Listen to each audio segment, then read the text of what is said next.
Well, Jennifer, welcome to Equity Mates. Well, thank you, Bryce. Lovely to be here. So I want to start with a would you rather. Okay. Would you rather have the ability to see 10 minutes into the future or 150 years into the future? Oh, 10 minutes for sure. Okay. Yeah, Why's that's that? all I need, because if I know too much about my future, I may not be able to do anything. But if there's like good food on the horizon or just something beautiful, I will be enjoying the next 9 minutes as much as Nice. possible. Yeah, and looking forward to What it. about from an investment standpoint? The same, I would say, right? Because the joy about investment, especially in my field, is not knowing what's going to come next, right? So if you get it right, you feel so good about yourself. If you don't get it right, it's okay. Probably not a lot of people also get it right or wrong. Yeah. Nice. Well, we're here today to talk about sustainable investing, and it's something that we haven't done a deep dive on for a while at Equity Mates. So I'm looking forward to getting stuck in. But before we do, are you able to share a bit about your background, your role at JP Morgan Asset Management, and how you became involved in sustainable investing specifically? Happy to. So I currently head up sustainable investing at JP Morgan Asset Management globally. And I oversee our research work, stewardship, and what we call client solutions. Before JP Morgan, I was working at BlackRock, also doing sustainable investing. And really, like, my journey really started when I first got into Asian Development Bank. But back in the days, the word ESG or sustainability didn't really exist, right? So Asian Development Bank, like the World Bank or any other multilateral agency, the objective is poverty alleviation. So I was in the energy sector covering Central West Asia. So all the ex-Soviet Union countries, Afghanistan, Pakistan, the Caucasus. So building power plant transmission line, but basically like project finance type of work. So that's a little bit different from some of the peers that I come across these days who work in sustainable investing. Quite a number of them used to be either governance experts or, being investing in like traditional ethical investments or SRI. But by way of training, I started my career as a research analyst, worked in private equity, venture capital, merger and acquisition before I got into Asian Development Bank. Wow, so quite the experience. You said that sort of sustainable investing wasn't a thing sort of early in your career. How old would you, or give us a lifespan of sustainable investing, so to speak? How old is it? I would say the word ESG really became fashionable probably about 10, 12 years ago. And it was used to describe a new way of thinking around sustainability, right? Which is recognizing the fact the world is fast changing. So how do we start considering issues that you can't easily capture by just looking at financial statements of companies or, listening to earnings, and then be able to factor those into your investment considerations. And a lot of these changes that we started to see it's happening in the world is related to, changes in our environment, like climate change, for example, and then also better awareness of how human capital management is actually really important in order for companies to be able to operate effectively and generate good profits, and not to mention the good old G of ESG, so governance, right? You want to have good governance both at the management level as well as at the board level to ensure like effectiveness and all of that. So it's a way to, I would say, like a broader a recognition of how there are a number of non-traditional financial metrics that do impact how companies operate and the outlook of their profitability, and then starting to integrate those systematically, which is very different from the traditional ethical or socially responsible investing. Yeah, I think that's where, particularly when you're early in your investing journey, you start at that space, the socially responsible, and it's, and then you understand the E, the S, and the G a little bit more. How does JP Morgan Asset Management approach it? And I guess what are some of the core ingredients that define sustainable investing strategies for you guys? Yeah. So it's very similar to the concept of how can you become a better investor if you invest sustainably. At JP Morgan Asset Management, we basically break it down into two different approaches. One of which is if we are able to have a better understanding of these issues, can we actually better manage risks or generate better return for our clients? So not specifically have an ESG or sustainable objective in mind, but just try to do investment in a slightly different way by incorporating these unconventional issues. Can we actually generate better return? The other approach that we've taken is also recognizing the fact that we actually have more and more clients who have a secondary objective. So not only they want us to be able to generate return, but they also want us to be able to create some kind of a positive environmental or social impact, right? And that's quantifiable. So a dual objective type of investments. And they're okay with to a certain extent, some kind of return trade-off. So that's a very different type of investment strategies or products than versus what we had in place. So we had to basically create a whole new set of products for clients that have a different kind of objective. So that these are the two approaches. And on the first one, that's really where I spent most of my time, I'd say, in the last 5 years. If you are a equity investor, right, you invest in the equity market, you look at a wide range of things. The reality is there's just so much more information coming your way these days. How are you able to systematically capture all of these issues and then make that investment decisions has becoming more and more challenging. So one thing that we are able to bring to our, my team is able to bring to our colleagues within JP Morgan Asset Management is to help them aggregate a lot of these unconventional information related to environmental, social, and governance, basically embed them into the systems that they use such that they can pull the data points and build those into their cash flow or DCF models or credit rating models as they see fit, and then make that recommendation to the portfolio managers. Interesting. Some asset managers do all of their investment through the lens of ESG. Yeah. Are you saying that you just provide this information to your managers and it's up to their discretion how much they use it or not? That's correct. Because ultimately, the portfolio manager's decision has to align to the specific objective of the portfolio or the fund that he or she is managing, right? And I cannot decide that for him or her. The best thing I can do is to provide that information or data points such that he or she can make better decisions. There are instances whereby, for example, we have a process in place whereby we have systems in place for the research analyst to capture these information using the data points that we provide to them to make a recommendation on the ESG credentials of a particular company. The portfolio manager can then, based on that, make an investment decisions together with many other things that they need to do to optimize the portfolio. And then we also have an independent monitoring process, not done by my team because it has to be independent. So it's done by our internal risk team, who on a quarterly basis would evaluate every portfolio. So they would sit down with the portfolio manager, look at, okay, are you in line within your risk budget? Are you in line with your portfolio's objectives? And if you say that you are effectively managing financially material ESG risks, why do you still invest in so many companies that have a lower ESG scores according to our own internal assessment? The portfolio manager will have to be able to substantiate why this is the case, and sometimes it's because they have a portfolio that requires them to trade quite frequently.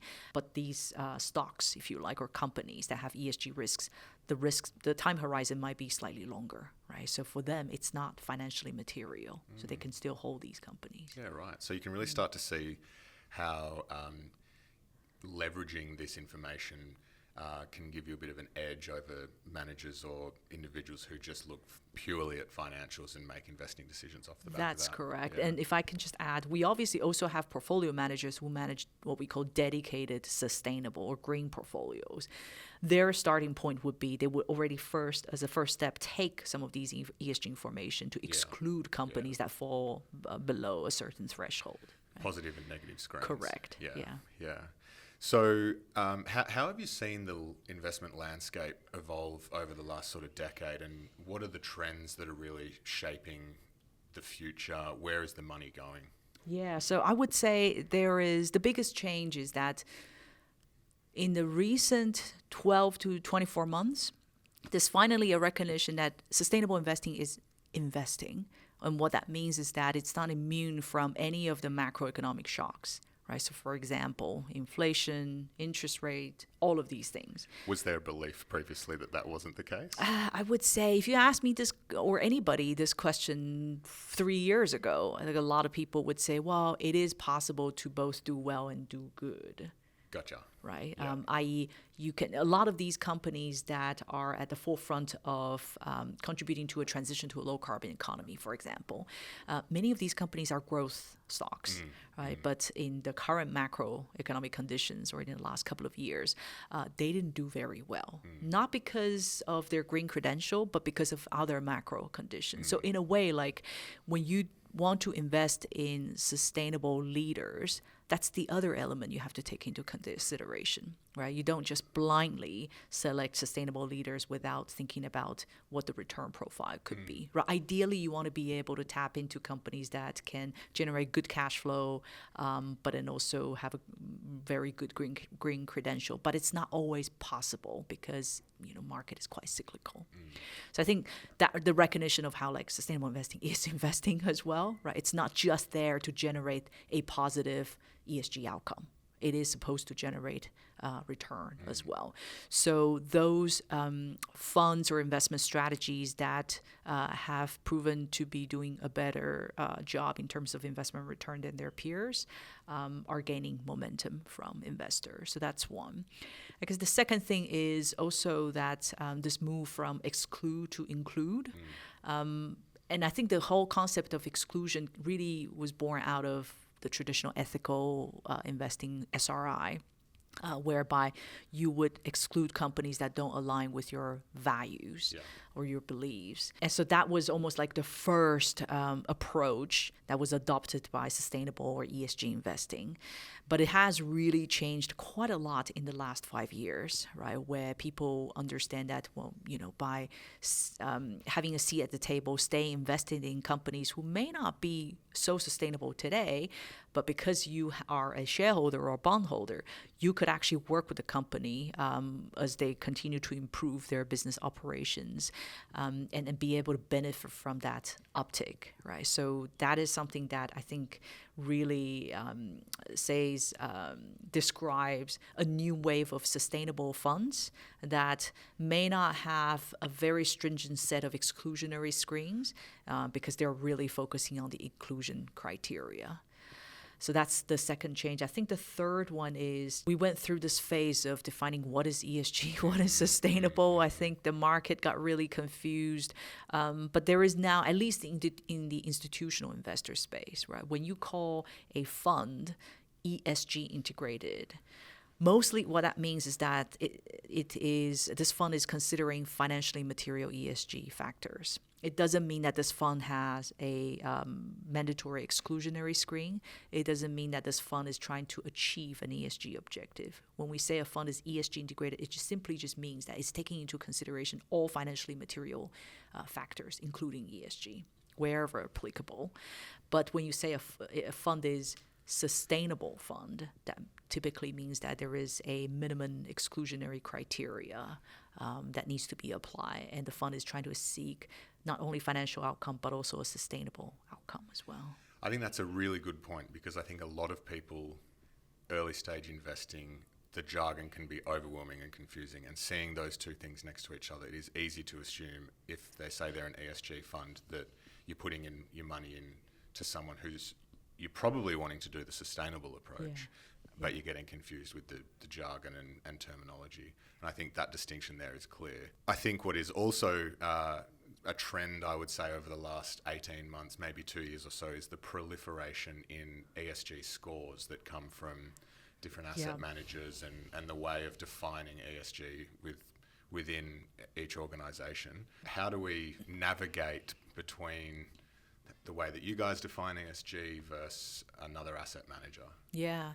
And it's also not just asset managers. You have third-party ESG rating agencies. Very true, right? yeah. So I'd say at the start of the journey, a lot of the ratings, be it provided by third parties or developed by asset managers, these ESG ratings combine some elements of financially material ESG considerations and then some elements of positive or negative ESG outcome that this company's product and services can have on the environment or to the society. And these are two separate things, right? So if we take the case of a tobacco company, a tobacco company can actually have a good ESG score if the score only defines how good the company is at in terms of managing natural resources, human capital, and whether the company has a good governance structure in place. So in that respect, a tobacco company can actually have a good ESG score.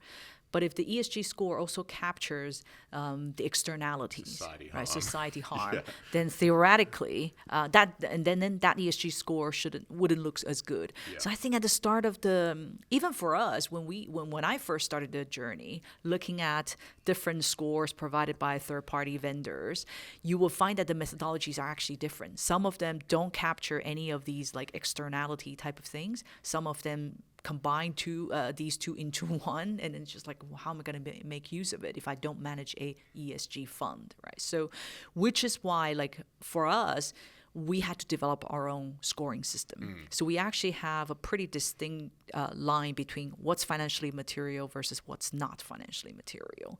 So the proprietary ESG assessment framework that we have in place, which ultimately get translated into a score, is done by our investment teams. And then we also have a data-driven approach to aggregate all of that insights into a single score. So the idea is that we're assessing companies on issues that we know could impact companies' projected cash flow, credit rating, reputations, etc. If it's an issue that has zero impact on companies' financial, it's not material. It's not in our system. Yeah. And we have a separate system to evaluate the impact of these companies' practices or products and services. But that's a separate, what we call like outcome-oriented assessment. Do you think the industry will ever get to standardize, or do you guys want to keep it separate because you're kind of like secret sauce? I think it's very hard to standardize, right? Because even though we have our own scoring system, the reality is most of the scoring system is done at sector or industry level. So in our scoring, we already have a way to assign different weightings or even assign different metrics depending on the sectors or industries that a company's in. So for example, in banking, you probably really want to focus on human capital management, for instance, right? You probably wouldn't focus so much on how much greenhouse gas emission there is as a result of the electricities that we use. But for utilities, that's a completely different thing. But every company is different. So even within banking, how do you know? And we know that there is geographical differences determined by just like distribution of natural resources as well as different policy regimes. We allow our research analysts across equity and fixed income to be able to assign like a secondary materiality weighting at the individual company level. Right. So that's a very subjective way of thinking about it. I think it's very hard to harmonize across industries because everyone has a very different view, and we update these scores on a real-time basis. But I do think what can be standardized is we know that in the broader category, what are the ESG issues that matter, right? So I think what can be standardized is in the industry is disclosure. So we only want one way of calculating greenhouse gas emission. There shouldn't be a secondary way. We know that which are the categories of scope 3 emissions that matter the most to a particular industry. So we want some kind of a standardizations around what needs to be disclosed by companies around the world. So the work done by the International Sustainability Standards Board is really, really interesting and important, right? The whole effort of trying to embed some of these financially material information into mandatory financial reporting. That will help us. We can then make the decisions on whether it's important or not. I love that because often wading through the sustainability reports that companies put out can be sometimes like reading a piece of fiction. I think what they say, the way they present it, it's very hard to actually compare apples with apples in some instances. So totally, I love that. And they don't have any incentives to say anything bad about themselves, exactly. Right? But if you make disclosure standardized, whether it's good or bad, they have to disclose, and it's fact based. If you like. So one part of sustainable investing is the engagement piece, highlighted as a key aspect. And I'd love you to sort of articulate how it's important to you guys, and potentially if there's some case studies in which you can, well, firstly define it, and then maybe provide some examples on how you guys are actually engaged in engagement. Actually, a lot of people ask me, how is engagement special? Don't you already have like research analysts or portfolio managers meeting companies that you invest in, day out? That's true. The key difference between engagement versus research due diligence meeting is that engagement is about negotiation. Whereas research due diligence meeting is really about, I go in, talk to the CEOs or the investor relations, identify a number of issues or information that I need. I come back, update my discounted cash flow models. Yeah. Whereas engagement is intentional, right? So you come in with a objective. You know, we have already done the internal analyses on, okay, if the company if they're able to make change in this respect, like, decommission fossil fuel power generation at a faster rate and a cost-effective rate than its peers, because it's incentivized by regulations, then we believe that it can actually outperform its peers. So we have that prior. We want the company to do that because that's going to generate better shareholder value. Yeah. So we go in. Companies may not agree with you, so it's a matter of negotiation. So it's a slightly different kind of skill set, right? You want to hire people who comes from, like on our team, we have people who was a career analyst on both on buy side and sell side. So they know how to analyze company. They can come up with a prior who can work with our investment teams. But you also need someone with negotiation skill. Otherwise, it's very, very difficult. And it's almost a bit like a dance, right? It's not, you probably won't be able to get there the first time. From our experience, it typically takes, especially when it comes to engaging with companies on decarbonization, be it utility companies, mining, or energy companies, it takes about 18 to 24 months. Oh, wow. Yeah, because if you think about, they are capital intensive, right? Yeah. In order for them to make plans to gradually shift their business operations, it takes time. It takes a lot of planning and consideration on how do they do that. So that's the first one. Engagement is different from research because engagement is intentional, trying to achieve an objective through negotiation. The second thing is that I think another recognition from the market or realization is that engagement is not a tick the box exercise. I think in the early days of engagement, you would have, regardless of whether you are an active manager or passive manager, regardless of whether you're a manager or asset owner, you have one goal. So for instance, in the early days of climate engagement, we all wanted companies to start disclosing the type of climate-related risks that they're exposed to, right? Not getting them to set a target or anything, just disclose so we can better analyze. That's pretty straightforward, right? So a lot of the engagement is really about, do you have a climate report, right? Do you disclose scope 1 and 2? Whereas now engagement is very, very different. The example I gave you, like every company that has a net zero targets is trying to decarbonize, but they may be at very different pace, and the internal resources that they have may actually look really different. So the engagement has to be very nuanced, right? It's very company specific. We have to do a lot of work before we go and engage with a company on a specific topic. I guess the final thing I would say is that engagement, you could fail. And I know that the hardest bit for us is to be able to measure success of engagement, because I know that we're not the only shareholder that's engaging with a company. There are many other shareholders, so it's quite hard to claim that it was because of us. This company decided to change. And you don't always win. But we engage with companies because we think the issue is quite important, be it driven by regulations or reputational risk or whatever it could be. So one example I could give you is that we started a engagement program with battery makers last year on the issue of child labor in the cobalt supply chain. And the prior is that the transition to a low carbon economy is where we need to get to in order to avoid the worst from happening.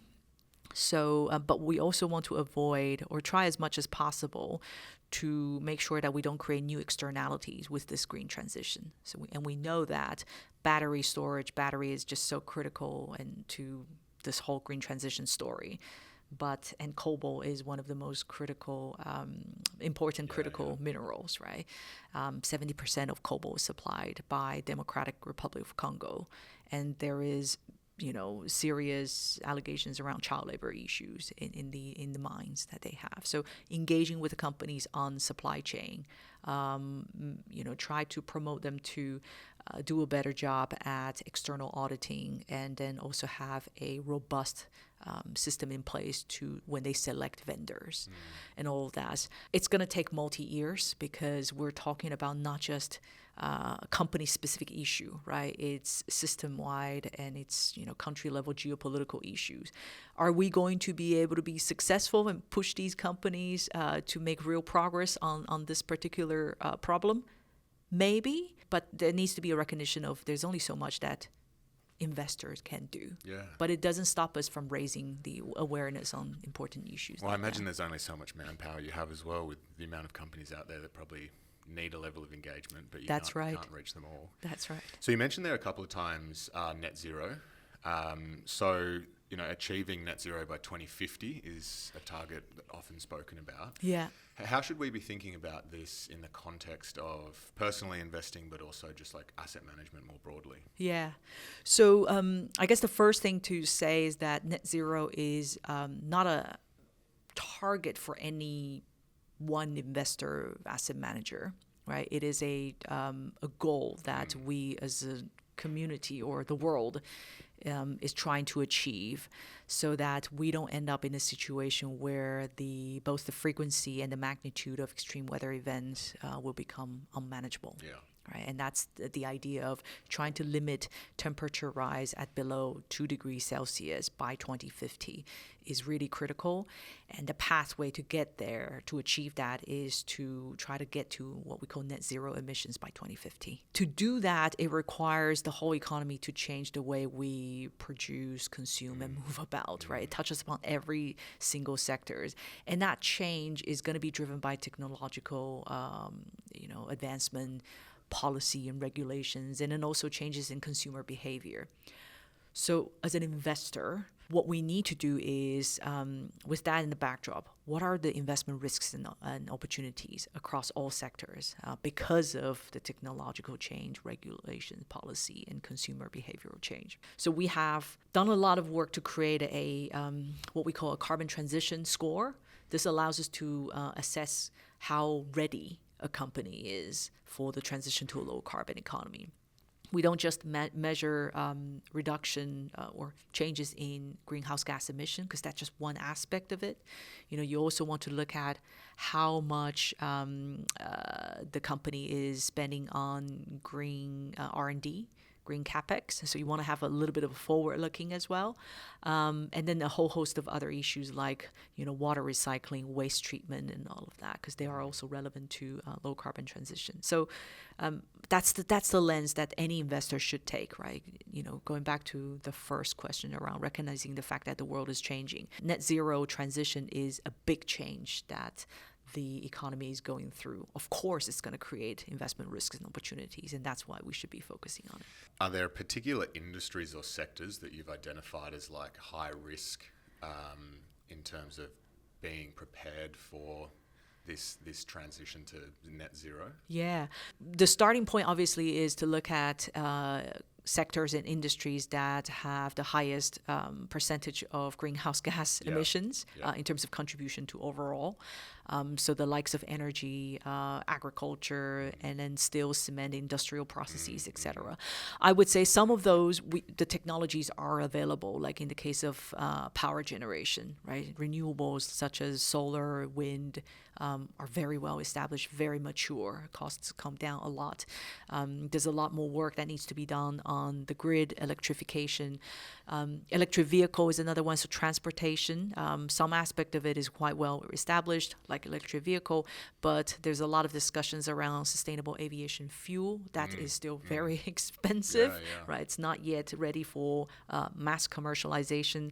So that I would regard as higher risk. So it's really about how ready the technology is for further commercialization, right? What's currently like at a cost scale, where the technology sits.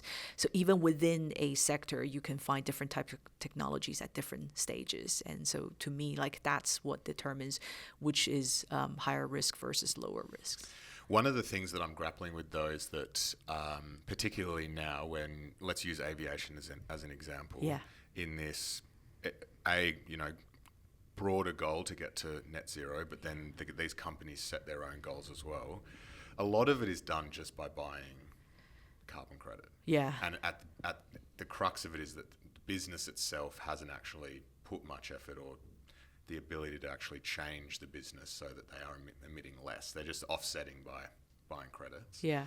So I guess how do you see that playing out over the longer term? Do you factor that in? How should I think about that? Yeah, no, it's a good question. Offset should be used as a last resort, right, to really remove any residual emissions that you just cannot decarbonize away. There are industries where the technology is just nowhere near mature, or the technology has not really been invented, or it's just way too costly. Right. And in those sectors, so like steel and cement is a good example, right? It's really, really expensive to produce, not that the technology doesn't exist, but to produce green steel. There are a couple of like private companies in Sweden that are doing a really good job. They're not public listed companies yet. But the reason why they're able to produce green steel at a slightly cheaper rate is because abundance of hydrogen in Sweden, right? So it's very location specific as well. So in a sense, you do see that in some of those hard to abate sectors, some companies are setting slightly more ambitious decarbonization or net zero targets in the near term versus their peers. But they may come across situations whereby they overestimated their ability to commercialize these technologies, right? And they have two choices. One is to go back on their target and say, sorry, we just can't make it, have to roll back on these. Or be transparent about it and say, we still want to meet the target. So in the interim, because the technologies are not yet available and we'll continue to invest in it, but at the same time, we want to be able to buy good quality carbon credits from the voluntary market to offset our emissions. So I don't think it's a black and white type of thing, right? It really depends on the companies. It depends on the sectors. The most important thing for any investors when we look at companies who purchase carbon credits is to evaluate the quality of the carbon credits. Because the last thing you want is they end up buying some credits that degrade. Exactly. Yeah. I guess how is JP Morgan Asset Management taking their own steps to reduce emissions and hit net zero? Two things. One is we have a lot of clients who have their own net zero targets. Yep. So a really important step that we've taken is to develop a suite of building blocks that they can use to get them to net zero. And that includes investment strategies that follow a carbon transition benchmark or a Paris-aligned benchmark. Which could help them in the equities and fixed income portfolios. Similarly, having investment capabilities that allow them to invest in products and services that will help the world to decarbonize. And we mentioned that there's always going to be residual emissions that you just cannot remove. Yeah. And this is where you need what we call negative emissions technologies. It could be mechanical, like carbon capture and storage, or nature-based, like forestry, for example. So we've also done quite a bit of things developing our forestry investment capability so we can offer that to our clients. So that's a really important part of our strategy, because at the end of the day, the money that we manage is not ours, right? It's our clients. So that's the first thing. Apart from that, for clients who may or may not have a net zero target yet, it's equally important because net zero transition is an economy-wide transition that's taking place. So we are engaging with companies who have set a net zero target to understand how feasible these targets are, what's their implementation schedule and plan. Is that going to be additive to shareholder value, or is it going to hurt shareholder return? That's really important. And then for those companies that haven't set a net zero target, but their peers have, Why is that the case? Naughty. Right? So I think the view that we have when it comes to net zero engagement with all the portfolio companies that we have across private and public is A, wanting to make sure that we are managing risks effectively, and then B, trying to identify who are likely going to be the winner in their sectors. Jennifer, to close out, I want to bring it sort of back to the Equity Mates community and the individual investor. JP Morgan Asset Management have introduced some sustainable ETFs. There's the Climate Change Solutions Active ETF. Yep. T3MP is the ticker.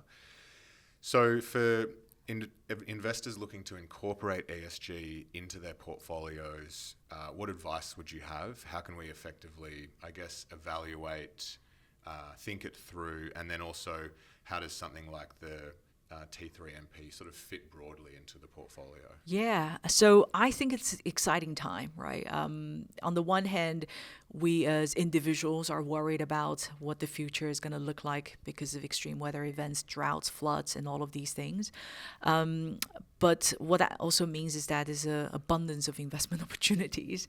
And what TEMP is trying to do is to identify companies who are at the forefront of commercializing some of these technologies and solutions that can help the broader economy to decarbonize or become more energy efficient. So not just in the energy sector, but also in agriculture, in transportation, in manufacturing, so across the board. And that's really exciting.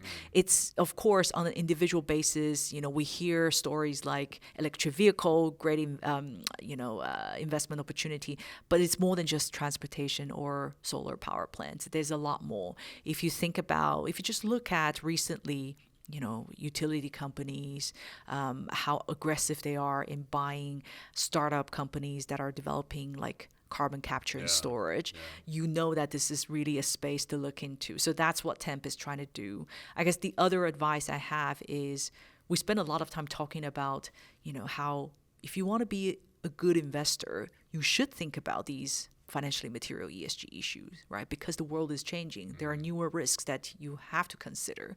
So in a sense, you want to look at, regardless of whether it's a ESG fund or not, you want to look at the information that's in the public domain, that's been disclosed by asset managers or your financial advisors.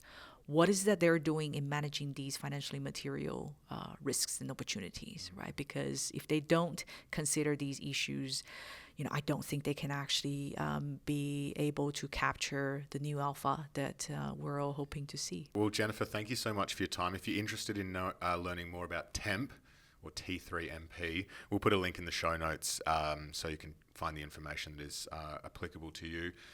But Jennifer, for a topic that can be a little bit confusing or overwhelming or a bit sort of opaque, I've certainly learned a lot today, and you've been able to make it a little bit clearer. So thoroughly enjoyed this conversation. Thank you so much. Me too. Thank you so much.